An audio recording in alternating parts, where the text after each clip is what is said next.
L'Afrique du Sud a saisi la Cour internationale de justice d'une affaire de génocide accusant l'État d'Israël, c'est-à-dire précisément la violation de la Convention des Nations Unies contre les génocides. Comme beaucoup l'ont déjà bien expliqué, ce n'est pas la Cour pénale internationale qui juge des personnes physiques, mais la Cour de justice internationale qui peut juger des États souverains.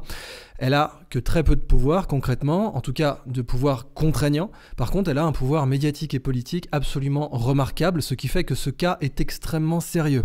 Et tout le sujet de cette vidéo est bien sûr que ce cas est extrêmement sérieux et qu'on peut même voir à quel point il est sérieux à la proportion de sa couverture dans les médias d'extrême occident, parce que les médias des BRICS le couvrent abondamment, et on va voir pourquoi.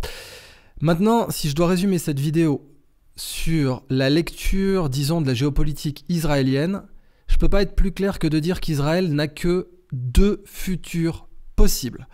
Un futur où ses ennemis sont devenus ses amis, et où Israël s'est comporté comme un stabilisant régional, a reconnu, bien entendu, un État palestinien. Il va falloir mûrir un peu et accepter cette réalité, et a fait de ses anciens ennemis ses amis. C'est ce qu'on voit dans la Bible avec les Philistins du temps de David, qui a donc des gardes du corps philistins, enfin un certain équilibre dans la région. Soit Israël fait de ses ennemis ses amis, et elle aura un futur radieux, soit Israël va faire de tous ses amis ses ennemis. Et c'est vraisemblablement ce que l'administration Netanyahou, Ben Gvir, Smotrich, le trio infernal, est en train de faire. C'est très certainement pour ça d'ailleurs qu'une grande partie d'Israël est toujours dans la rue malgré l'état de guerre de leur pays, parce qu'ils considèrent que l'administration actuelle ne les guide pas vers l'avenir le plus intéressant pour leur pays. Aujourd'hui, ce que l'on voit, c'est de plus en plus d'alliés d'Israël se détourner d'eux et les dénoncer même. Donc on a notamment des acteurs, de très grands acteurs reconnus. Je vous parle notamment de Charles Dance, celui qui jouait Tywin Lannister dans Game of Thrones, qui ont relu l'acte d'accusation de l'Afrique du Sud contre Israël.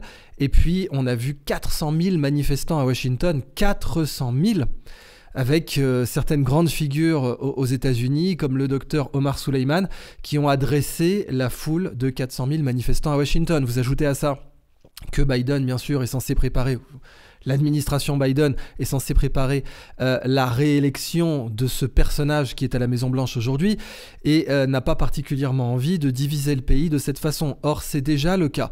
Et vous avez d'autres figures, même en Extrême-Occident, je pense à Greta Thunberg, qui ont pris parti pour la cause palestinienne. Donc, la situation pour Israël est très mauvaise si le pays ne change pas son fusil d'épaule, ne mûrit pas, ne grandit pas, ne devient pas mature, vraiment politiquement, continue à caresser des rêves complètement délirants qui ont été normalisés par une partie de l'administration Netanyahou, mais qui étaient considérés comme complètement fêlés et complètement psychopathologiques par l'administration d'Isaac Rabin à la fin des années 90. Voilà les deux avenirs qu'Israël a devant elle. Un avenir où par sa maturité, et elle revient de loin, eh bien ses ennemis sont devenus ses amis, ou un avenir où ses meilleurs amis vont se détourner d'elle, la répudier complètement, et c'est ce que l'on voit aujourd'hui avec la réaction aux États-Unis, bien sûr les États-Unis étant un allié inconditionnel d'Israël depuis les années 60. Pas plus tôt, mais depuis les années 60. Bon. Alors, qu'en est-il exactement? L'Afrique du Sud a déposé donc 84 pages d'actes d'accusation, un acte qui est extrêmement sérieux, solide, étayé, et qui a nécessité bien sûr une réponse de la part d'Israël, sur laquelle on va revenir parce que cette réponse aussi démontre pas forcément une certaine désinvolture de la part de l'administration Netanyahou, mais en tout cas des erreurs tactiques et stratégiques très importantes. Alors, d'une part, l'acte initial, les plaidoiries accusent Israël d'avoir deux aspects de la culpabilité, ou en tout cas d'une raison suffisante pour que la Cour internationale de justice exige des mesures conservatoires, ce qu'elle peut faire. Après, les mesures conservatoires peuvent être ignorées, mais comme vous allez le voir, on n'est pas réellement dans un acte juridique, on est dans un acte politique, pas dans le sens négatif du terme, mais dans le sens où une guerre se gagne politiquement. Je vous avais rappelé que dans le cas du Vietnam, un général vietnamien avait dit au général Westmoreland américain, qui lui avait dit, donc, vous ne nous avez jamais battus sur le terrain. C'est Westmoreland qui disait ça au général vietnamien. Et le général vietnamien lui avait répondu, vous avez peut-être raison, mais c'est totalement hors sujet.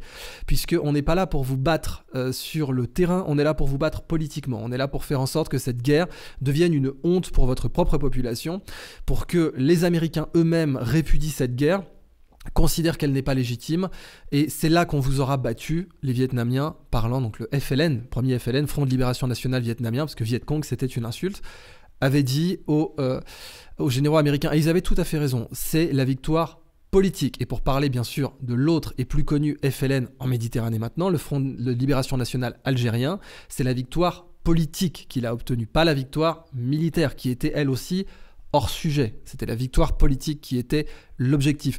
Or, dans le cadre d'une victoire politique, ah oui, une décision de la Cour internationale de justice, c'est gravissime et ça va toucher même des Israéliens qui vont s'interroger sur la réaction d'une administration qui n'était pas très populaire. Certes, au début, vous avez ce sentiment bien sûr que le pays est attaqué et que tout le monde doit se ranger derrière Netanyahou, mais j'insiste sur le fait que la rue israélienne aujourd'hui n'est pas tout à fait de cet avis, pour des raisons qui sont assez évidentes. Ce notamment parce que avant le 7 octobre, il y avait de toute façon des menaces de coup d'État, selon certains, de coup d'État constitutionnel de l'administration Netanyahou sur Israël avec la réforme de la Cour suprême et de la justice en général en Israël. Donc ces doutes-là, c'est l'enjeu de ce qui va se passer avec cette affaire devant la Cour de justice internationale, la Cour internationale de justice. Alors... Dans le contexte, évidemment, vous avez deux aspects. Vous avez la mens rea et l'actus reus.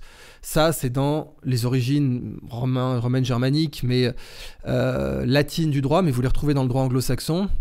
Vous avez vu d'ailleurs des avocats plaider avec la perruque, etc. Ça, c'est le droit anglo-saxon. Les représentants de l'Afrique du Sud n'ont pas voulu la porter pour tout un tas de raisons. Mais même dans le droit anglo-saxon, vous avez ces deux aspects. Mens rea, actus reus. Alors mens rea, ça veut dire quoi? Ça veut dire votre esprit est coupable. Vous aviez l'intention de réaliser ce crime. Ça rentre aussi dans ce qu'on appelle les circonstances aggravantes, parce que vous pouvez tout à fait être condamné pour homicide involontaire, mais si vous démontrez que vous n'aviez aucune intention de commettre un crime ou de commettre un meurtre, eh bien, vous pouvez au pire être jugé coupable d'homicide involontaire.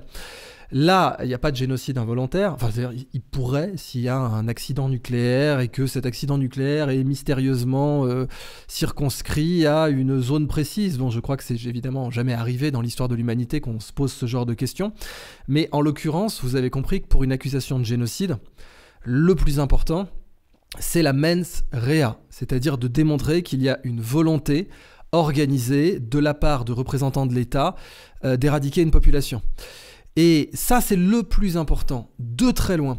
Ensuite, vous avez l'actus reus, bien sûr, de dire, regardez, les actes qui ont été menés démontrent qu'il y a, sans ambiguïté, une action qui va mener à une extermination d'une partie de la population innocente, pour ce qu'elle est, c'est-à-dire pour ce qu'elle est, Gazaoui en l'occurrence.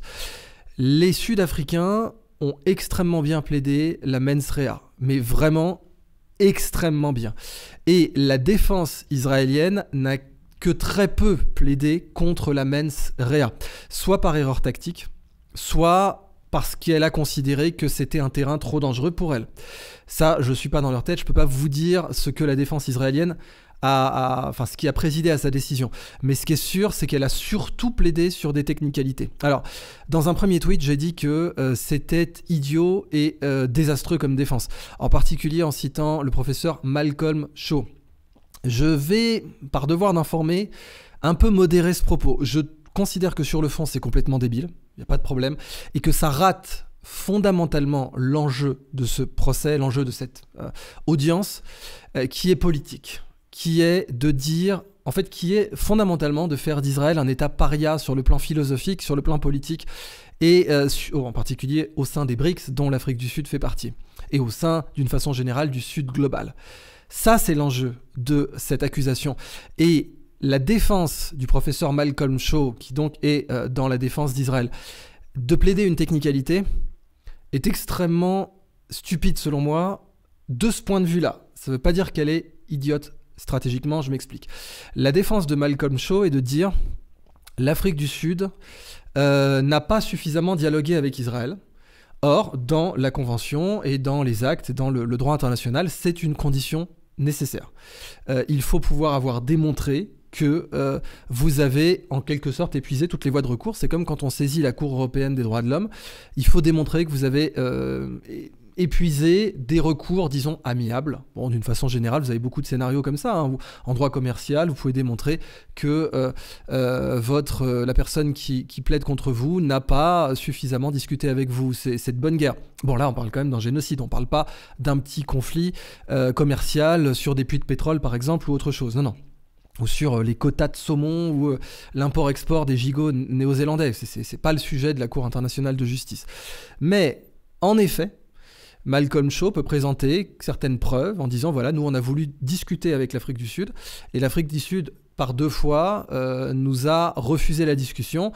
Si ma mémoire est bonne, pour la première fois, ils ont prétexté d'une vacance, enfin d'une fête nationale, et pour la 2e fois, ils ont dit, ça n'est pas la peine de discuter, on a suffisamment d'arguments et de preuves pour saisir la Cour internationale de justice. C'est vrai que cette technicalité peut faire que la Cour internationale de justice se dessaisisse. Mais alors, d'abord, je pense que c'est très improbable et beaucoup d'experts pensent que c'est très improbable. D'autre part, ce serait catastrophique pour la Cour internationale de justice. C'est-à-dire, c'est son standing, c'est sa crédibilité elle-même qui serait ravagée par une telle décision. C'est-à-dire, je me lave les mains parce que l'Afrique du Sud et Israël, selon moi, parce que c'est totalement subjectif, ne se sont pas suffisamment concertés. C'est quelque chose qui est peu crédible et qui entamerait fondamentalement la crédibilité de la Cour internationale de justice.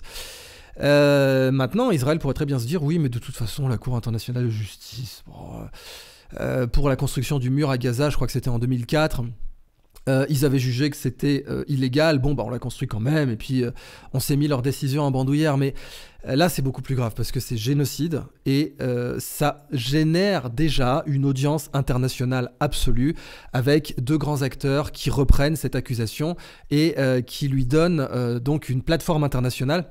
Ce qui fait que c'est pas possible pour Israël de l'ignorer si jamais Israël est reconnu coupable par la Cour internationale de justice de violation de la Convention contre les génocides des Nations Unies. Donc de ce point de vue-là, la défense de Malcolm Shaw, je la considère académique, ce qui est normal, c'est un professeur université, donc il a été très très académique, mais stupide comme un académique peut l'être souvent, parce qu'elle rate complètement le vrai sujet, qui est de faire d'Israël un paria international, considéré comme un État infréquentable. Et ça, c'est évidemment le fond de cette accusation, qui a déjà eu un impact, puisque déjà, Netanyahou a complètement amendé ses propos, complètement mis de l'eau dans son vin et quasiment rétracté certains propos antérieurs. Il n'a pas dit « je ne voulais pas dire ça », il n'a pas dit « je mentais quand je faisais telle ou telle déclaration » ou « je me trompais » ou « c'était sous le coup de l'émotion », etc. Il n'a pas dit ça. Mais les nouvelles déclarations qu'il a prises depuis cette accusation ont complètement contrasté, pour ne pas dire contredit, son propos précédent. Alors ça, c'est le point le plus important. D'après Norman Finkelstein, on va y revenir. Alors Norman Finkelstein, qui c'est ? C'est quelqu'un qui est considéré comme un ennemi d'Israël, mais que la cause palestinienne considère aussi comme suspect. Pourquoi est-il considéré comme un ennemi d'Israël ? Parce qu'il a été interdit de séjour 10 ans en Israël, mais il en a le passeport, si ma mémoire est bonne. Et surtout, il a fait sa thèse sur le sionisme d'une façon peu critique, dirons-nous. Et il est descendant de rescapés de l'Holocauste. Et oui, surtout, il était contre le mouvement boycott des investissements sanctions, contre BDS. Donc c'est pour ça que la cause palestinienne le considère aussi comme suspect. Mais côté israélien, il est considéré comme un ennemi, carrément. Pas par tout Israël, bien entendu. Je parle vraiment par le gouvernement et en particulier par le Likoud. Vous avez tout un tas d'Israéliens qui ont le plus grand respect pour lui, mais je ne vais pas rentrer dans ce détail-là. D'autant que ces Israéliens qui ont du respect pour Norman Finkelstein ne représentent pas la majorité du tout en Israël. Quoi qu'il en soit, Norman Finkelstein, et on va le citer souvent parce qu'il a fait un compendium des déclarations qui, selon lui, permettent à l'Afrique du Sud de plaider la mens rea pour le cas de génocide de la part d'Israël devant la Cour internationale de justice. Pour Norman Finkelstein, donc l'Afrique du Sud était désavantagée parce qu'elle a présenté des arguments en avance et que du coup Israël aurait pu arriver devant la cour avec la réfutation point par point des arguments, c'est-à-dire c'est pas comme aux échecs, jouer le premier en justice ça peut être quelque chose de pénalisant. Et là en l'occurrence l'Afrique du Sud a joué la première, donc elle était pénalisée selon lui. Alors, l'analyse de Finkelstein, c'est en gros, ils disent ok, on fait des choses atroces, mais notre intention n'est pas génocidaire. C'est ce qu'on peut, enfin, la synthèse, disons, de plusieurs déclarations de Finkelstein. La synthèse de son propos, c'est ça. La défense d'Israël, c'est en gros, ok, on fait des choses qui sont pas conformes, typiquement blocus, etc., électricité, pétrole et bombardement plus ou moins discriminés. Alors, rappelons aussi le contexte, hein. Oui, ok, il y a eu les attentats du 7. Alors, c'est, d'après les derniers chiffres, 800 morts civils, 300 morts sécurité réservistes. Ok, bon, on a 22 000 morts maintenant à Gaza, 70% de civils et au moins 9 000 enfants tués. Donc, on peut plus, là, si on fait les comptes, ça y est, on peut reparler du 7 tant qu'on veut, mais là, maintenant, il y a 9 000 enfants tués. Ces enfants étaient innocents. Quoi qu'on pense d'eux, quoi qu'on pense de leur mentalité, de ce qu'on veut, ces enfants sont innocents au regard du droit, de la morale et bien entendu des conventions internationales. Maintenant, le point de Norman Finkelstein, c'est aussi les trois aspects, c'est-à-dire alors les 3 S, Scale, Speed, Severity. Scale, l'échelle. Gaza, la ville, pas la bande, a été rasée. Scale. Speed, il y a eu plus de morts civiles en quelques semaines à Gaza que dans la totalité du conflit ukrainien. La totalité du conflit ukrainien, on parle de 1000 kilomètres de ligne de front en Ukraine. On parle de villes comme Kharkov qui ont été occupées, désoccupées. On parle de bombardements. Il y a eu moins de morts civiles dans toute la guerre ukrainienne que dans les premiers mois de la deuxième guerre de Gaza. Donc ça, c'est speed. Scale, speed, severity. Bon, bah, severity, c'est le bilan, 60 000 blessés, 22 000 morts. Et en effet, c'est sévère. Ça, c'est les 3 éléments de la gravité génocidaire selon Finkelstein, qui cite d'ailleurs un autre expert. Alors, et c'est là que ça devient vraiment très important. Vous avez 2 plaidoiries. La première, la plus importante de toutes, c'est celle de maître Thembeka Nku-Kaitobi. Ngeku-Kaitobi, pardon, on va le prononcer comme ça. Thembeka Ngeku-Kaitobi. C'est lui qui plaide la mens rea. Sa plaidoirie est redoutable. Là, vraiment, si vous regardez cette plaidoirie, je comprends qu'elle n'ait pas été traduite en français, en tout cas dans les médias, disons, de grand chemin, parce que sa plaidoirie est absolument redoutable et c'est de très loin la meilleure plaidoirie de toutes les plaidoiries, que ce soit de toutes les plaidoiries dans le camp sud-africain ou de toutes les plaidoiries dans le camp israélien. Sa plaidoirie est absolument redoutable et elle plaide la mens rea, qui est suffisante pour demander des mesures conservatoires. Parce que l'actus reus, alors l'actus reus, il est plaidé par une Irlandaise, Blin Ngi Graley, qui est considérée comme un grand ténor du barreau, comme une personne extrêmement brillante. Et elle plaide l'actus reus, et elle le plaide très bien selon moi aussi. Mais vraiment, la plaidoirie qui va faire date, qui est du niveau du discours de Villepin aux Nations Unies, c'est Thembeka Ngeku-Kaitobi, parce que sa plaidoirie de la mens rea est redoutable et c'est la raison pour laquelle la défense israélienne n'a repris n'a attaqué aucune des pièces de cette plaidoirie. C'est-à-dire que la plaidoirie de Thembeka Ngeku-Kaitobi montre une liste de pièces dans son accusation qui prouve selon elle la mens rea. Et la défense israélienne a décidé de plaider contre la mens rea sans contredire une seule de ces pièces. Et ça, selon moi, c'est une erreur absolue. Maintenant, cette erreur, elle peut reposer sur des considérations politiques, sur des ordres du Likoud, sur des ordres de l'administration Netanyahou, mais à l'échelle nationale, pour Israël, c'est une catastrophe de ne pas adresser point par point ces pièces que maître Thembeka Ngeku-Kaitobi a alignées dans sa plaidoirie, qui est d'ailleurs très courte, qui fait moins d'une demi-heure. C'est une erreur selon moi absolue parce que ces pièces sont redoutables. Alors, entrons dans le sujet. Dans ces pièces, souvent il a été cité l'invocation à Amalek. Alors Amalek, c'est donc dans l'Ancien Testament, dans la Bible hébraïque, dans le Tanakh. C'est une population qui attaque Moïse et le peuple d'Israël quand il arrive en terre de Canaan, qu'il attaque par surprise, par traîtrise, et il est considéré comme un commandement maintenant dans les 613 mitzvot juifs de se souvenir d'Amalek et de faire en sorte d'éradiquer Amalek. Alors, un peu d'exégèse juive. Le Chabad de Lubavitch, donc le plus grand mouvement hassidique, considère dans ses prises de position officielles qu'Amalek a disparu et que le commandement d'éradiquer Amalek est nul et non avenu. Aujourd'hui, je parle du Chabad de Lubavitch.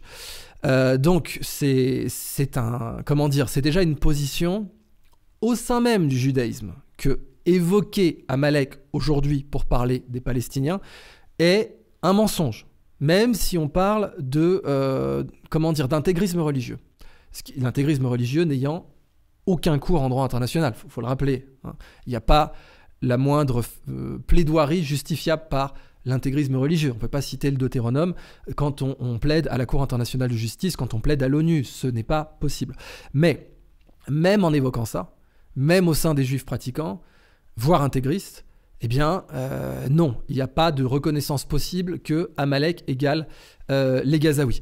Ce d'autant plus que pendant très longtemps, il a été dit par la même branche qui aujourd'hui cite Amalek pour parler des Gazaouis, que le peuple palestinien n'existait pas. Alors, il faudrait savoir, soit ce sont des descendants d'un peuple qui était préexistant à Canaan et qui était là avant le peuple juif, même en considérant l'Exode, en considérant les textes du Tanakh, les textes de la Bible hébraïque, soit on considère que si c'est les descendants d'Amalek, ce qui n'est pas le cas, eh bien, ils étaient là avant. Bon, au bout d'un moment, il va falloir réconcilier ces deux propos. Quoi qu'il en soit, c'est inutilisable, ce terme d'Amalek, devant la Cour internationale de justice, et j'insiste, la défense israélienne a tout intérêt à ne surtout pas en parler devant la Cour internationale de justice, parce que c'est très grave autrement. Pourquoi ? Parce que dans Amalek, vous avez tué les hommes, les femmes, les enfants et les bébés, les bœufs, les moutons, les chameaux et les ânes. Donc c'est rayé de la carte. Là, vous ne pouvez pas avoir mieux comme mens rea génocidaire que de citer l'invocation, que de faire l'invocation à Amalek. Or, elle a été répétée, c'est ce que dit maître Ngeku Kaitobi, l'invocation a été répétée dans une lettre aux forces armées. Donc ça, c'est ce qu'il verse dans le dossier et dans sa plaidoirie pour justifier la mens rea génocidaire. À savoir, l'invocation à Amalek a été répétée dans une lettre aux forces armées, a été évoquée par Benjamin Netanyahou, bien entendu. Donc ça, c'est le point le plus important parce que dans sa plaidoirie pour justifier des mesures conservatoires, Tembeka Ngeku Kaitobi considère qu'il faut, et il a raison, justifier qu'on a toute une chaîne. C'est-à-dire que ça va du chef de l'État jusqu'au soldat en bout de la chaîne qui va pénétrer dans Gaza. Et sa plaidoirie, de ce point de vue-là, est redoutable parce qu'elle démontre une invocation à Amalek et d'autres mentions qui peuvent clairement être considérées comme des intentions génocidaires du haut au bas de la chaîne. Par exemple, il évoque que le vice-président de la Knesset a appelé à rayer Gaza de la carte. Ça, c'est dans sa plaidoirie. Il évoque que Yoav Gallant, le ministre de la Défense, a dit « Le blocus sera total parce qu'Israël combat des animaux humains ». Alors ça aussi, c'est dans les intentions génocidaires, la déshumanisation du peuple dont on a l'intention de l'exterminer. Eh bien, il cite donc Yoav Gallant, le blocus sera total parce qu'Israël combat des animaux humains. Un coordinateur militaire reprend le terme, tout ça c'est extrait de la plaidoirie de maître Ngeku Kaitobi. Un coordinateur militaire reprend le terme animaux humains pour parler de la population de Gaza en général, ça c'est le point très important. Ils auraient pu plaider en défense, on parle d'animaux humains pour le Hamas, parce que ce qu'ils ont fait était inhumain, donc ce sont des animaux humains, mais non, là, ça parle de Gaza en général. Israël Katz, privé de nourriture et d'eau, un peuple de tueurs d'enfants. C'est l'expression peuple de tueurs d'enfants qui, évidemment, est versable pour la mens rea génocidaire. Amichai Eliyahu, ministre du patrimoine, alors lui, il est fêlé. Là, je parle aux classes moyennes israéliennes, je ne sais pas comment vous avez pu tolérer qu'un type pareil vous représente. Il est fêlé, il est niqué de la tête, ce monsieur. Et si vous êtes un Israélien moyen, la pire des choses qui peut vous arriver, c'est qu'un type pareil vous représente. Ça, c'est que mon opinion personnelle, mais là, vraiment, le but de cette vidéo est aussi de vous la partager. Je cite Amichai Eliyahu, « Israël doit trouver des façons pour les Gazaouis, en tant que peuple, qui sont plus douloureuses que la mort. » Bon, là aussi, il y a des problèmes. Alors, Amichai Eliyahu, pourquoi je dis qu'il est fêlé? Parce qu'il a quand même évoqué la possibilité de jeter une bombe atomique sur Gaza. Là, on est dans...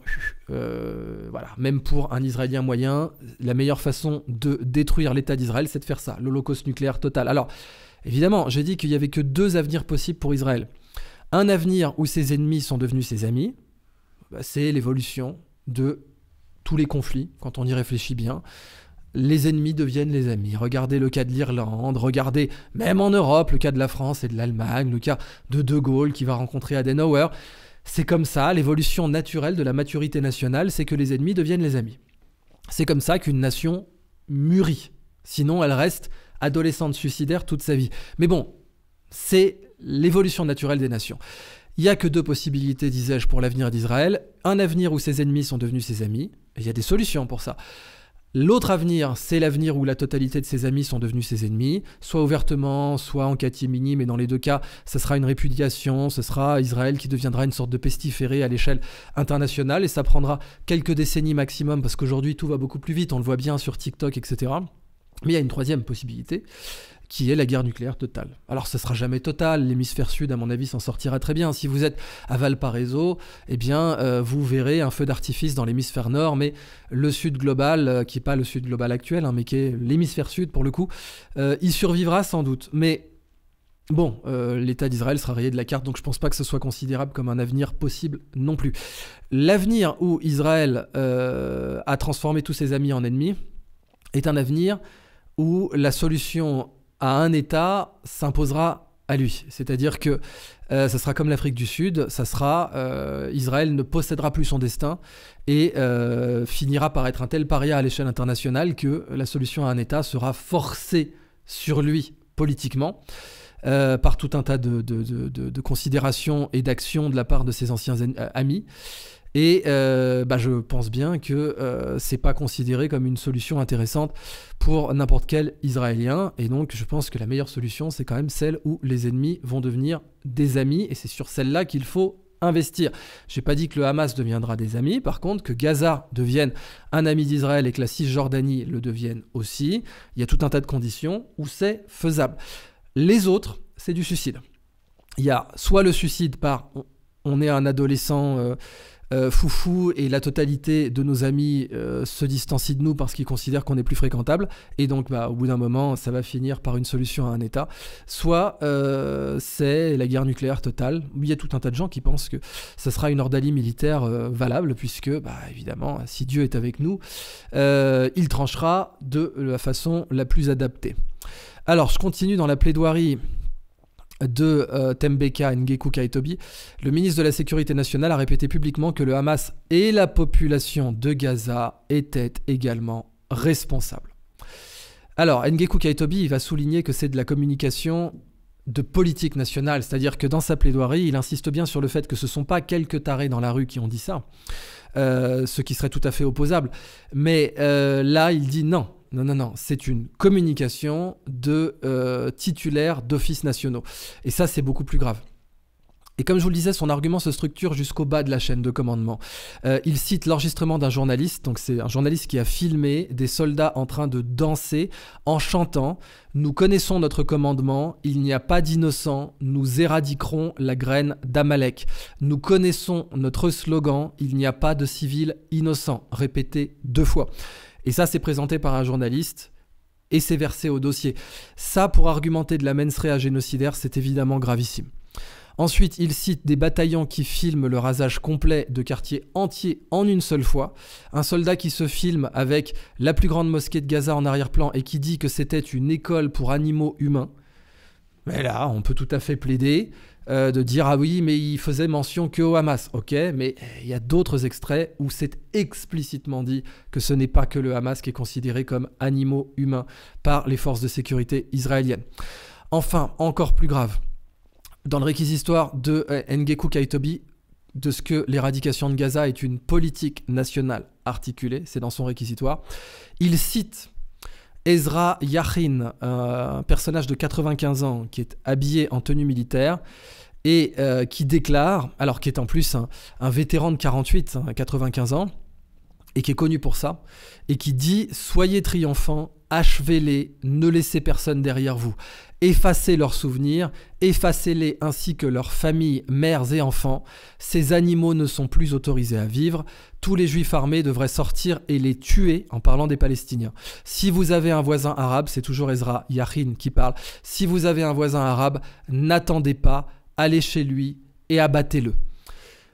Et enfin, il termine en disant « Toutes les prédictions envoyées par les prophètes sont sur le point de se réaliser ».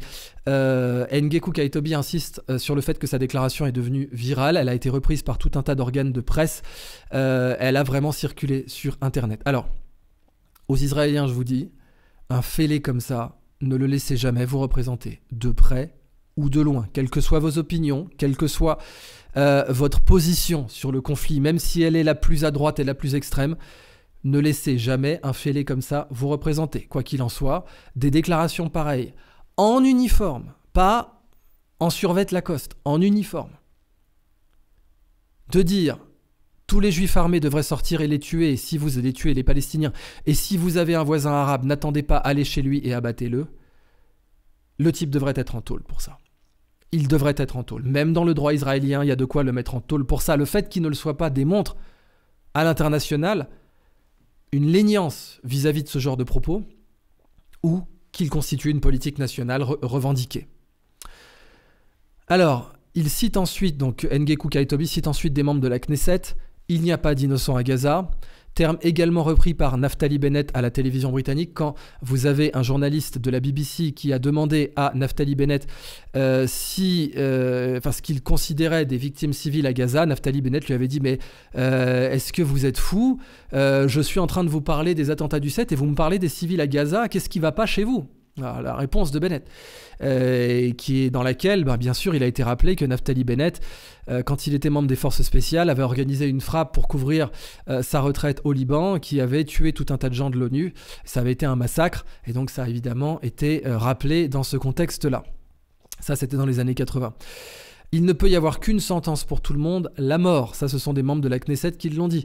Une Nakba qui ridiculisera celle de 1948, c'est aussi versé dans le dossier par l'avocat Ngeku Kaitobi. Gaza doit être érasée et détruite pour que toute la descendance d'Amalek, avec ou sans l'atome, alors ça c'est difficile de... Voilà, bon, de toute façon c'est un chanteur qui dit ça. Tout Gaza doit être détruite et tout le monde doit être annihilé parce que tout le monde est un terroriste là-bas. Ça, c'est le chanteur Kobi Peretz qui a fait cette harangue. Alors, en sachant que là, pour le coup, il ne représente pas le gouvernement israélien. Donc, en défense, Israël a tout à fait le droit de dire « je m'en lave les mains ». Par contre, ce qui peut leur être opposé, c'est de dire pourquoi ce type n'est pas en prison. Ou en tout cas, au minimum, en garde à vue. Le même a dit, donc le chanteur Kobi Peretz, « Nous devons détruire tout Gaza et tout ce qui s'y trouve. Efface Gaza, ne laisse pas une seule personne là. » Ça, c'est ce qu'un journaliste a dit ensuite. Il a été rappelé aussi, la femme est un ennemi, le bébé est un ennemi, la femme enceinte est un ennemi. Il faut transformer la bande de Gaza en abattoir, démolir chaque maison que trouveront nos soldats. Il faut exterminer tout le monde. Ce sont des journalistes qui ont dit ça, des journalistes israéliens. C'est dans le dossier versé par Ngeku Kaitobi. Ngeku Kaitobi accuse le gouvernement israélien de manquer à condamner et même de normaliser la rhétorique génocidaire. Et il cite un procureur israélien. Un collègue m'a dit, il est clair que nous devons détruire tous les Gazaouis. Donc ça, c'est dans la plaidoirie de Ngeku Kaitobi. C'est versé devant la Cour internationale de justice. Je ne peux pas dire les choses autrement.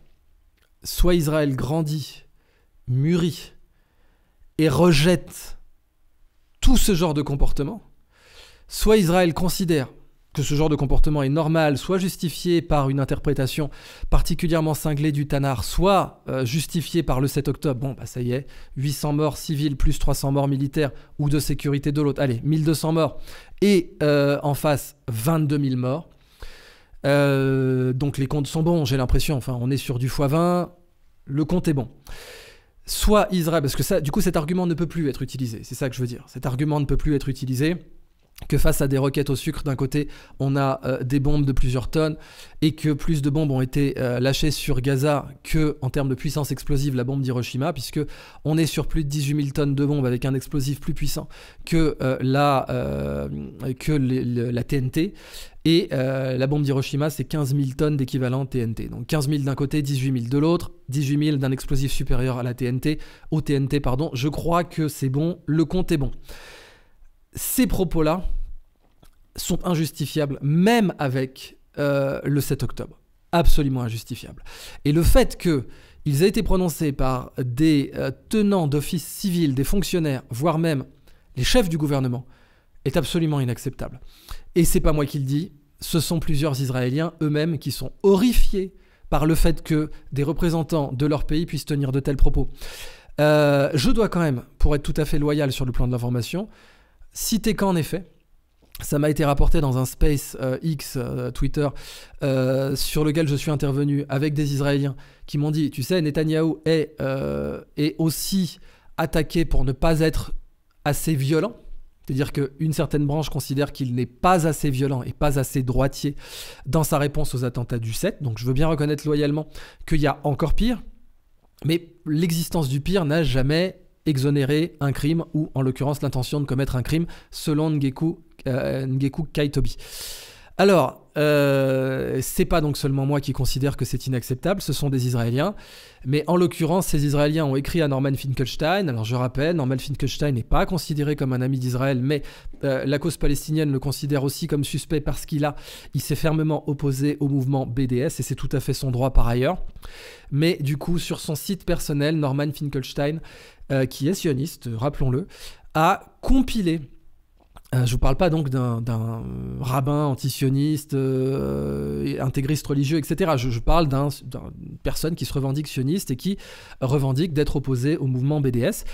Norman Finkelstein a quand même compilé sur son site les déclarations les plus insupportables. Alors j'en cite quelques-unes. Gaza doit devenir une ville de tentes, il ne doit plus y avoir de bâtiments. L'idée est qu'il n'y ait plus de bâtis, aussi bien d'ailleurs à Gaza que côté frontière égyptienne, puisque l'idée est de faire une zone d'exclusion la plus lointaine possible, voire de disperser les Gazaouis dans tout un tas de pays, comme le Congo, comme le Canada, comme d'autres. Ça a été évoqué plusieurs fois, mais l'idée même de construire de l'autre côté de la frontière est bien entendu considérée comme une haute trahison. Et cette idée est tellement considérée comme insupportable que quand je l'avais évoquée sur ma chaîne, alors attention, je l'avais évoquée uniquement comme la seule réponse non nucléaire possible, en expliquant bien que c'était complètement fou de toute façon. Cela dit, Netanyahou avait l'air d'être particulièrement déterminé à créer un vide total à Gaza. Et on le voit aujourd'hui. Mais même dans ce contexte-là, le simple fait d'évoquer, de construire à côté de Gaza, ça a été censuré immédiatement. Et vous avez même des agents provocateurs qui sont payés par qui nous savons, qui sont intervenus pour essayer d'agiter et d'exciter le chaland autour de ça. Mais c'est très important aussi pour pouvoir commencer à faire des diagnostics. Au passage, comment reconnaît-on un agent provocateur ? C'est très simple. C'est celui qui vous dit tout ce que vous avez envie d'entendre, qui ne dissonne jamais, absolument jamais, qui vous dit point par point tout ce que vous voulez entendre, absolument, qui n'est jamais attaqué par l'ennemi qu'il prétend attaquer lui et qui a des trous béants dans sa biographie. Là, vous avez les 3 critères qui vous permettent de déterminer un agent provocateur. Soyez particulièrement méfiants dans cette période, mais je ferme cette parenthèse. Je reprends les déclarations gravissimes qui sont portées dans la page personnelle de Norman Finkelstein. Israël doit créer une crise humanitaire à Gaza, obliger des dizaines de milliers ou même des centaines de milliers à se réfugier ou en Égypte ou dans le Golfe, donc les Émirats, etc. La totalité de la population de Gaza doit être déplacée vers le Golfe. Ça, c'est le conseiller, c'est un conseiller au ministre de la Défense, Yoav Gallant, qui parle. Et c'est Jura Eyland. Son nom, c'est Jura Eyland. On va le reprendre parce qu'il a fait beaucoup de déclarations complètement folles. Gaza deviendra une ville de tentes, il n'y aura plus de bâtiments. C'était Jura Eyland qui avait dit ça. Israël n'a pas d'autre choix que de rendre Gaza un lieu temporairement ou de façon permanente inhabitable. Toujours Jura Eyland. Quand Joe Biden a décrit à Netanyahou ses réserves vis-à-vis de la situation, Netanyahou, le 12 décembre, lui a répondu « Oh, vous avez fait des tapis de bombes sur l'Allemagne et vous avez balancé une bombe atomique au Japon. Beaucoup de civils sont morts. » Là aussi, ça pourrait être interprété comme une mens rea assez claire. Mais ça, c'est pas versé dans le dossier Ngekou Kaitobi, c'est versé par Israël Finkelstein. L'ancien ministre de la Défense, Avigdor Lieberman, qui a été bien sûr membre de la Knesset et chef du parti d'opposition Israël Beitenu, a dit « Il n'y a pas d'innocents à Gaza. Point. » Alors, Avigdor Lieberman, quand même pour le rappeler, est un sioniste révisionniste, donc c'est un jabotinskiste, il a une vision particulièrement extrême. Mais bon, n'empêche, il n'a pas été condamné pour avoir dit ça. Alors certes, là aussi, je pourrais rappeler que dans le contexte, c'est peut-être impossible. C'est-à-dire que dans l'hystérie, dans l'état émotionnel d'Israël aujourd'hui, c'est peut-être impossible d'inculper quelqu'un qui dit ça. C'est-à-dire qu'un procureur qui déciderait d'inculper quelqu'un qui dit ça, un juge qui déciderait d'inculper quelqu'un qui dit ça, serait lynché. Peut-être. C'est peut-être ce qui empêche ça. Mais vu de l'extérieur, ça ne change rien à la situation et à ce que ça crée comme image d'Israël. Par ailleurs, c'était peut-être la réponse que le Hamas attendait. Peut-être que c'était ce que le Hamas voulait, c'est-à-dire faire disjoncter Israël pour avoir un maximum de propos montrables à l'international et faire d'Israël un État paria, ce qui est déjà en train d'arriver. On n'est pas sur un scénario là, c'est en train d'arriver. Peut-être que c'est ce que voulait le Hamas. Dans ce cas-là, un stratège israélien devrait juste réfléchir 2 secondes, se rappeler on a des émotions et de la stratégie, mais qu'on ne peut pas utiliser les deux. Alors certes, en politique, c'est très bien d'agiter, d'utiliser les émotions de la foule. Mais quand on prend des décisions, on peut utiliser ses émotions ou sa stratégie, jamais les deux. Peut-être que c'était le plan politique du Hamas que de créer une tempête émotionnelle. Certains, en France, essayistes controversés ont parlé d'apocalypse cognitive. Peut-être que c'était le but du Hamas de créer un apocalypse cognitif ou une apocalypse cognitive en Israël, où une certaine partie des preneurs de décision ne pourraient plus utiliser leur stratégie et leur raison, mais uniquement leurs émotions. Peut-être que c'était le but. Si c'était le but, ça a très bien marché.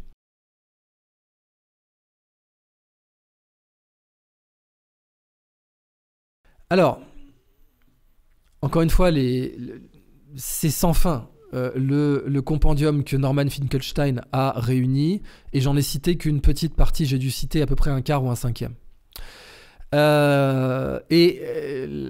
Ngekou Kaitobi, dans son réquisitoire pour démontrer la mens rea israélienne concernant un génocide à la Cour internationale de justice, a cité moins que ça, mais des citations qu'il articulait pour démontrer que ça allait du Premier ministre jusqu'à certains soldats de base, pas à tous les soldats bien entendu, mais certains soldats. Et ça, c'est suffisant selon lui pour justifier de mesures conservatoires. Alors, déjà d'une part, n'importe qui soit israélien ou pas, pro-israélien ou pas, a le droit de m'apporter un droit de réponse sur ma chaîne sans aucun problème à ces propos précis, qui sont tenus par des fonctionnaires, qui sont tenus par des élus, qui sont tenus par des gens qui occupent un office précis en Israël et qui représentent le drapeau du pays, qui représente la nation. Je pense maintenant que la défense israélienne sur des technicalités n'est pas du tout bonne, puisque normalement le but est d'adresser le fond de ces déclarations graves qui sont faites par des officiels, qu'elle peut fonctionner, cette défense peut fonctionner, mais si elle fonctionne, c'est la Cour internationale de justice qui perdra son prestige, c'est la loi de Wittgenstein. Si vous utilisez une règle pour mesurer une table, vous pourriez utiliser la table pour mesurer la règle. C'est-à-dire, quand vous prenez par exemple le fait que Gandhi n'a pas eu le prix Nobel de la paix, c'est pas Gandhi qui est jugé, c'est le prix Nobel de la paix qui est débile. Quand vous prenez le fait que Nikola Tesla n'a jamais eu le prix Nobel, c'est pas Nikola Tesla qui est jugé, c'est le prix Nobel qui est jugé. Le prix Nobel a été complètement con. Röntgen pour les rayons X, il a eu le prix Nobel alors que c'était Tesla qui le méritait. Marconi a eu le prix Nobel sur ses communications radio transatlantiques, c'est Nikola Tesla qui le méritait, etc. Donc, fondamentalement, la table mesure la règle. Si vous avez une table dont vous connaissez déjà les mesures, si la règle dit qu'elle ne fait pas cette mesure-là, c'est la règle qui se trompe, c'est pas la table. Donc, loi de Wittgenstein, si vous utilisez une règle pour mesurer une table, vous pourriez bien utiliser aussi la table pour mesurer la règle. La Cour internationale de justice est sur la sellette elle-même dans cette affaire. Si demain elle dit « Ah, écoutez, on ne juge pas au fond de ces déclarations qui constituent de façon non ambiguë une mens rea génocidaire, mais on juge que l'Afrique du Sud et Israël ne se sont pas suffisamment parlé et que donc nous ne pouvons pas déterminer ce cas. Ça va être la honte internationale pour la Cour internationale de justice. Donc je pense que le fait que Malcolm Shaw ait misé là-dessus est complètement fou. Et il n'avait pas mesuré, ou son équipe n'avait pas mesuré l'évolution politique de ce cas. La personne qui a le mieux plaidé, selon moi, c'est Galit Ragwan, qui a bien plaidé, même plutôt très bien d'ailleurs, mais elle n'a jamais adressé les pièces de Ngeku Kaitobi. Jamais. Pourtant, elles étaient présentes puisqu'elles sont dans l'acte d'accusation. Pas toutes, mais en grande partie. Pourquoi ? Parce qu'elle a dû sans doute se considérer que soit elle n'avait pas le feu vert de son gouvernement, puisque ce sont des membres du gouvernement qu'on dit ça, donc ils ne peuvent pas se dédire directement devant la Cour internationale de justice, soit on lui a dit, écoute, on est tellement dedans jusqu'au cou qu'il faut surtout éviter de parler de ça. C'est possible. Mais les deux axes de la défense israélienne, ce sont la procédure. Il n'y a pas eu suffisamment de débat entre l'Afrique du Sud et Israël préalablement à la saisie de la Cour internationale de justice. C'est plaidable, hein. Je ne vais pas vous dire le contraire, c'est plaidable. Et pour le coup, Malcolm Shaw a bien articulé ça.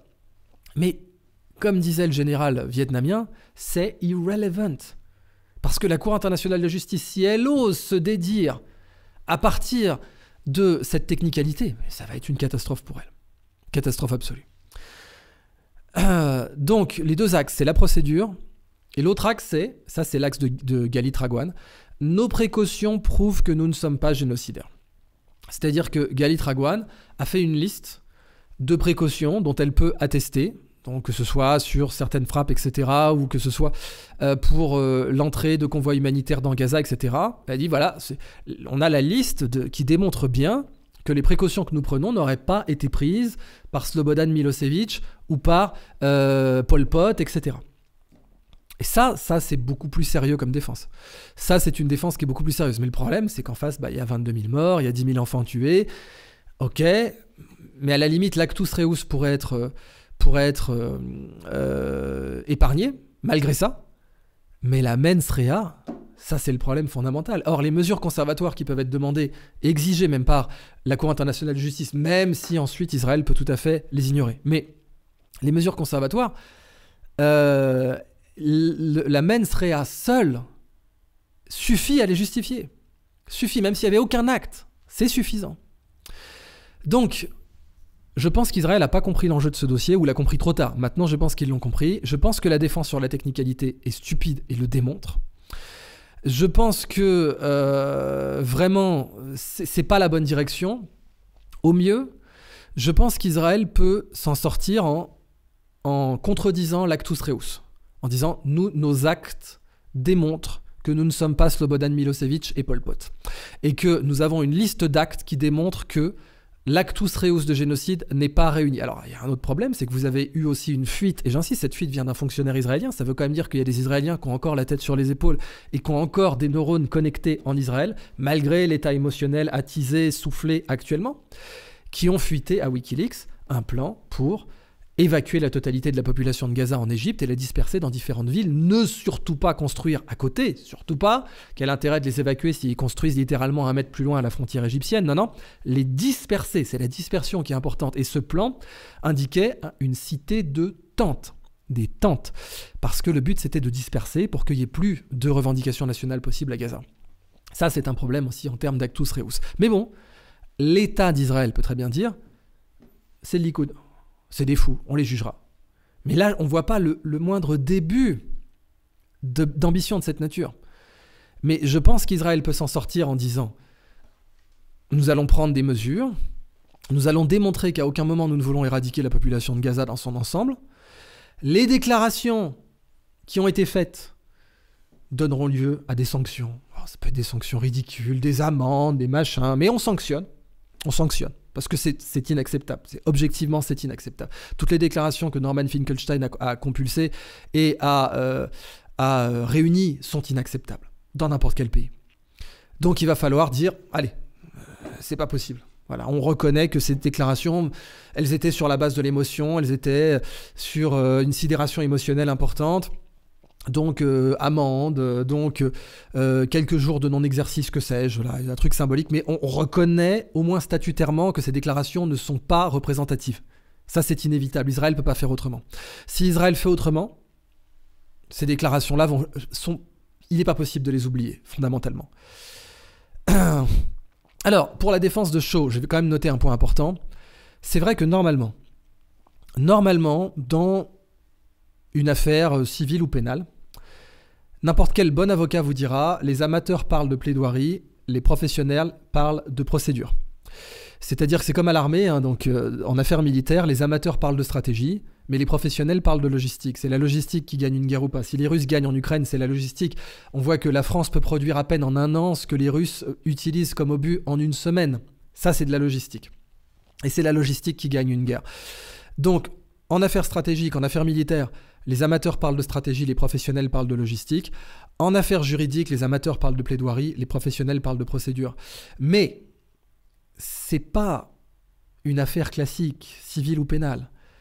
C'est une affaire entre États qui implique l'ONU. C'est une affaire hautement politique.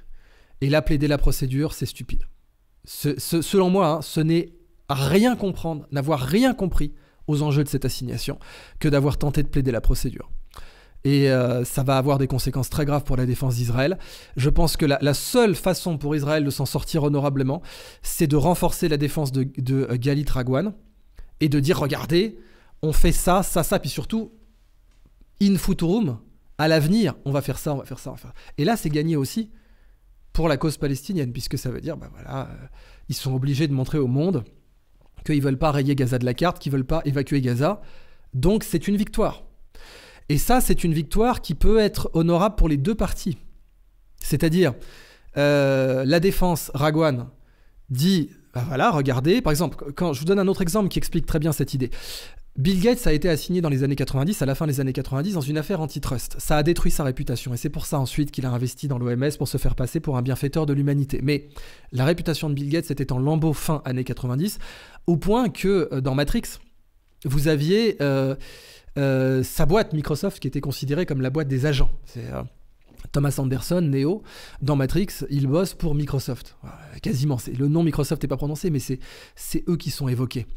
Donc c'est pour vous donner l'idée. Bon, Bill Gates, qu'est-ce qu'il a fait? Pour montrer qu'il n'avait pas d'intention antitrust. Alors, ses emails montraient qu'il avait des intentions trust, qu'il avait des intentions anticompétitives. Tout l'accablait. Mais il a été sauvé en disant, regardez, Apple, mon concurrent, est dans une situation catastrophique. Je leur donne 300 millions. Bill Gates a investi 300 millions. À l'époque, tout le monde pensait que c'était à perte. Apple, dans les années 90, ils étaient morts.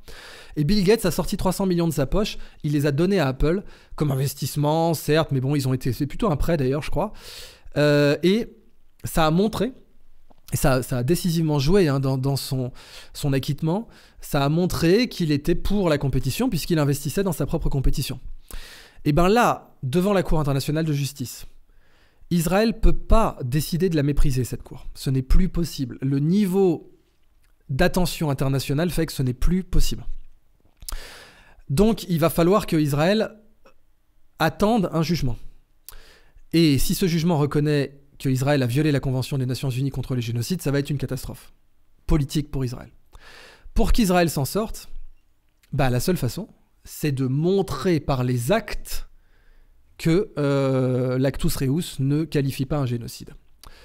Et fondamentalement, c'est ce que voulait l'Afrique du Sud, c'est ce que voulaient les pays arabes qui ont soutenu cette démarche, et ça fait que tout le monde serait content. Alors certes, le Hamas voudrait que Israël fût condamné fermement comme en violation de la Convention internationale contre le génocide, mais bon, il y a une solution où tout le monde gagne, qui peut amener la paix, qui est, Israël, c'est la solution dite bona fide, bonne foi. Alors, il va falloir faire quelques mesures symboliques aussi sur la mens rea, puisque la mens rea, alors, je vais être honnête, je ne suis pas expert en droit international, mais j'ai pris des cours de droit international quand je faisais ma thèse de diplomatie. La mens rea, Israël ne peut pas gagner. C'est aussi simple que ça. Parce qu'avec toutes ces déclarations qui sont maintenant dans le dossier, c'est juste pas possible. Et c'est pour ça qu'Israël n'a pas tenté de se défendre là-dessus. Et je pense que ce soit Malcolm Shaw ou même Galit Ragouane, qui en l'occurrence, Galit Ragouane, elle est israélienne, Malcolm Shaw, il est britannique. Mais quand Malcolm Shaw a vu ce dossier-là, il a dû faire un face-palm monumental. Parce que quand il voit des déclarations pareilles de mecs qui disent il n'y a pas d'innocents à Gaza, il faut les exterminer, évoquer Amalek, etc. Et qu'il voit que ça vient du Premier ministre et que ça vient ensuite jusqu'à la chaîne de commandement, jusqu'aux soldats de base. Encore une fois, pas tous les soldats. Pas tous les soldats. Mais bon, qu'il y a des soldats qui peuvent chanter comme ça et qu'il n'y a aucune conséquence. Là, ils ont dû se dire la mens rea, c'est mort. On va plaider la technicalité, c'est-à-dire le tribunal n'est pas compétent parce que l'Afrique du Sud et nous, on aurait dû régler ça au cul du camion entre potes. Ça, c'est complètement stupide d'imaginer que ça puisse aboutir. Et l'actus reus, là oui, la défense de Ragouane, elle est sérieuse. Elle dit « J'ai la preuve qu'on a fait tel convoi humanitaire, j'ai la preuve qu'on a fait telle intervention de telle manière, etc. Ça vous prouve bien que si on avait été Pol Pot ou si on avait été Milosevic, on n'aurait pas fait ça. » Bon. Je pense que c'est de loin la meilleure défense et que c'est une défense qui va dans le sens de la paix, puisqu'elle va littéralement obliger tous les cinglés, y compris le général, le chef de l'armée de l'air qui sortait ça, à mettre de l'eau dans leur vin pour obtenir les conditions d'une paix avec une solution à 2 ou 3 États. Vous faites une principauté de Gaza, comme Monaco, vous faites une république de Gaza, une cité-État, vous faites une Belgique en Cisjordanie qui aura des binationaux. Comme ça, vous n'avez pas besoin de déplacer les colons, vous leur donnez le double passeport. Voilà. Et puis, avec le rapport de force diplomatique, vous demandez au Fatah d'avaler la pilule. C'est-à-dire, ok, allez, on vous reconnaît un État, mais les colons ont double passeport. Voilà. Les maisons restent là, on les déplace pas. Simplement, maintenant, ils sont dans un pays qui s'appelle la Belgique, alors qui va s'appeler la Judée-Samarie, ou ce que vous voulez, qui va s'appeler le Royaume de Palestine, si vous voulez, pas de problème. Aucune chance, il n'y a pas de velléité royale là-bas, mais... Ok, je parle de royaume par rapport à la Belgique. La Belgique est un royaume. Et on fait une Belgique binationale tampon, qui en plus, alors rapport de force diplomatique, on va vous bourrer d'obligations de défense commune, c'est-à-dire si jamais d'aventure Israël est attaqué, ce qui peut plus vraiment arriver aujourd'hui avec la bombe atomique, mais si jamais d'aventure Israël est attaqué, on se doit assistance mutuelle, etc. Puis si vous faites pas confiance en Israël, vous mettez des casques bleus à la frontière, très bien. Ok. Ça, c'est la solution mature. Ça, c'est la solution de grandes personnes. Ça, c'est la solution d'adultes.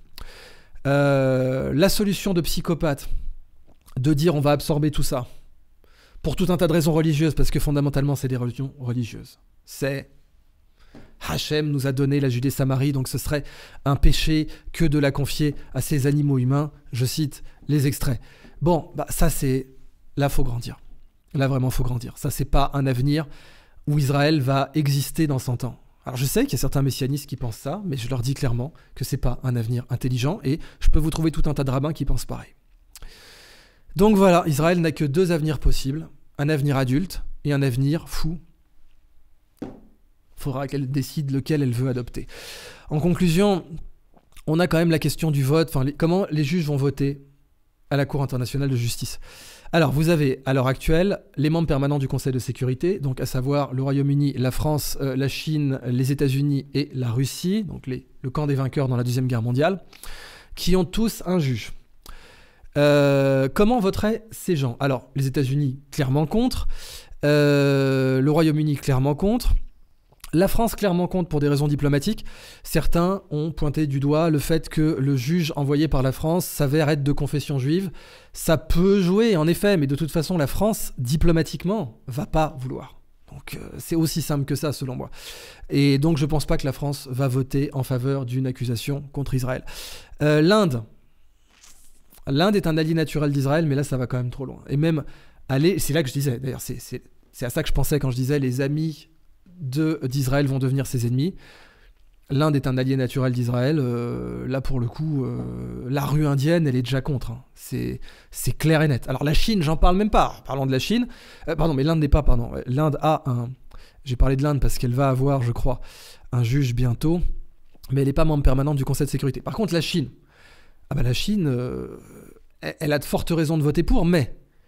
Elle sait que si elle vote pour une inculpation d'Israël ou une sanction contre Israël, ça peut lui retourner en plein visage puisqu'elle sera accusée de génocide contre les Ouïghours. Donc il est probable que la Chine ne vote pas ou s'abstienne et prenne un jugement qui soit le plus détaché possible. Donc voilà, États-Unis, France, Royaume-Uni, Chine et la Russie. Ah, la Russie, pareil, c'est compliqué. On croit parce que l'axe Russie, Iran, etc., on croit que la Russie aurait envie de demander à son juge de sanctionner Israël. Mais d'une part, il y a beaucoup de binationaux russes israéliens. D'autre part, la Russie est aussi sous le coup d'une enquête, d'un dossier de l'ICJ pour l'Ukraine. Donc ça pourrait lui revenir au visage. Ensuite, les autres juges, c'est la Slovaquie. La Slovaquie, je ne la vois pas voter en défaveur d'Israël. Le Maroc. Là, ça devient beaucoup plus compliqué. Pour la rue, au Maroc en tout cas, juger en défaveur d'Israël semble inévitable. La Somalie, alors là c'est sûr, la Somalie va juger en défaveur d'Israël. L'Ouganda va juger en défaveur d'Israël. L'Inde, comme je vous l'ai dit, je ne sais pas, parce que c'est un allié naturel d'Israël, mais en même temps, là, la rue indienne est déjà complètement favorable à la cause palestinienne aujourd'hui, ce qui est fou, hein, ce qui est fou. C'était pas quelque chose d'évident. La Jamaïque, je les vois totalement prendre position en défaveur d'Israël. Le Liban, ça semble évident.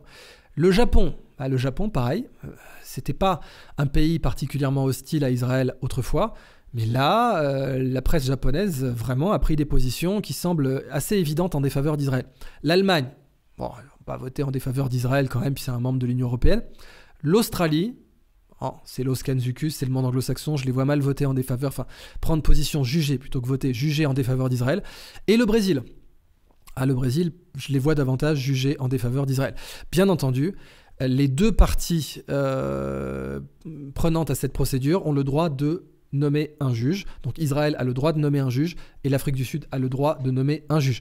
Et pour conclure, Israël a envoyé Aaron Barak.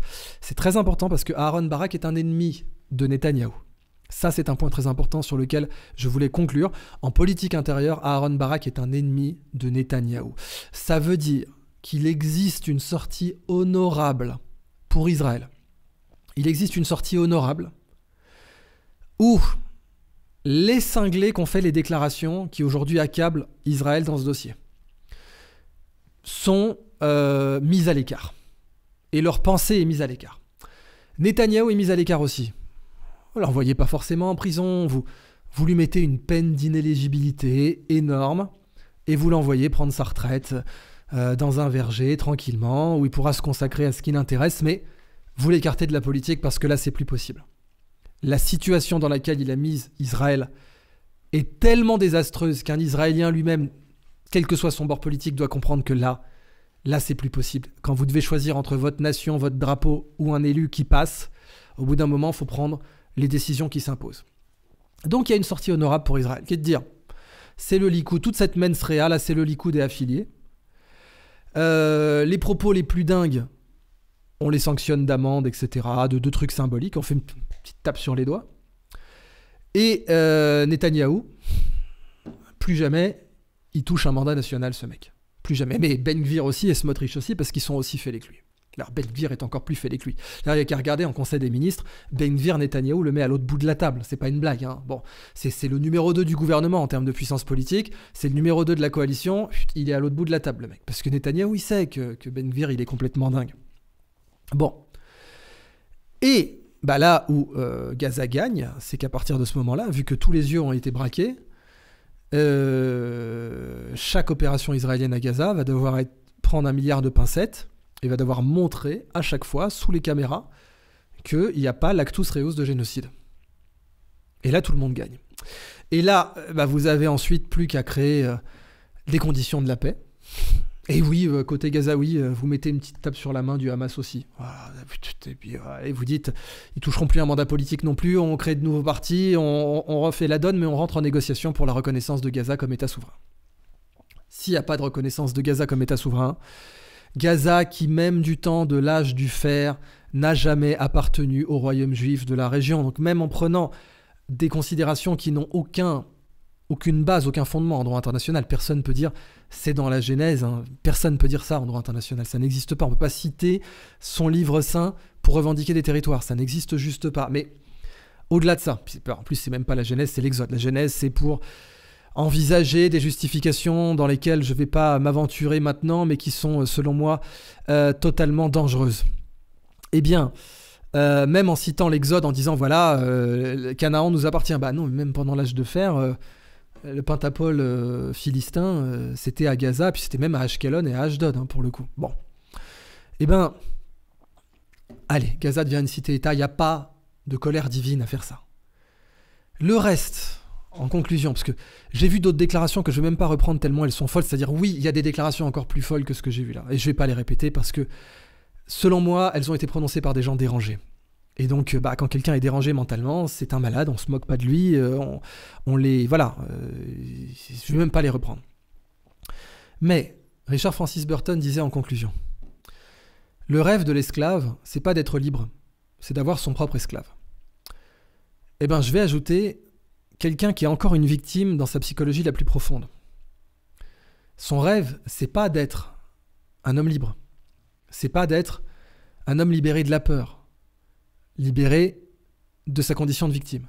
C'est d'avoir sa propre victime. Le rêve de l'esclave n'est pas d'être libre mais d'avoir son propre esclave, c'est-à-dire un esclave qui l'est encore dans sa tête mais qui ne l'est plus par ses chaînes. Eh bien, la première chose qu'il fera, c'est de vouloir un autre esclave. Eh bien, quelqu'un qui est libéré de sa condition de victime par les armes, par l'existence d'un État, mais qui est encore resté une victime dans sa tête, pas d'un point de vue rhétorique, mais d'un point de vue psychologique. Son rêve, c'est d'avoir une autre victime. L'évolution de l'esclave, c'est de ne même plus désirer un autre esclave. Dans la région, il y a des options pour la paix, il y en a plein, mais maintenant, elles ne sont plus une option. Il faut les prendre ou souffrir la pire catastrophe du XXIe siècle.